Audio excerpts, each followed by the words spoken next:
Welcome to this week's edition of K-Time Seminole fans. I'm Scott Kotick inside here at Hauser Stadium. Florida State ranked number 5 in the polls this week, moved to 12-0 on the season, a hot start to the 2013 season.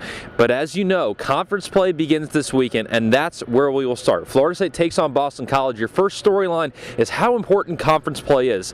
Through everything else that's happened now until this point, this is where the real season starts. This is where Florida State can make some noise in the ACC. Getting off to a hot start in league play is especially important, especially against a team like Boston College that came in just a few years ago, defeated the Seminoles 2 out of 3 games. This weekend is very important for Florida State to continue doing what they've been doing. Solid pitching, getting on base, solid hitting, and it should be a great weekend of Seminole baseball.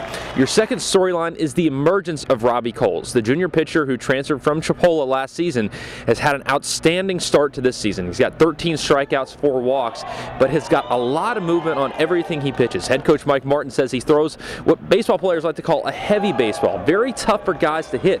With Robby Coles coming out of the bullpen, be it Friday, Saturday, or Sunday, if he's relieving any of the starters, he's got great movement, great velocity, and has really been a key to the Seminoles starting out 12-0. Look out for Robby Coles this weekend. And your third and final storyline is not really a storyline, it's more of just a sense of congratulations to both Stephen McGee and Josh Delph, hitting their first career home runs on Tuesday and Wednesday. We'll start off with Stephen McGee.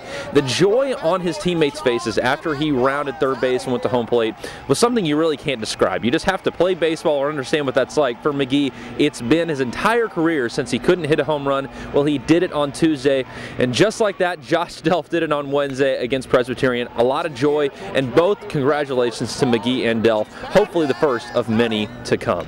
That's going to do it for this week's edition of K-Time Seminole fans. Remember, I want to hear from you. What are your big storylines for the weekend? What do you want to know out of Florida State baseball? What do you think is going to happen in conference play? And what you want to know about Florida State baseball. So for this week's edition of K-Time Seminole fans, I'm Scott Kotick. We'll see you at Hauser this weekend.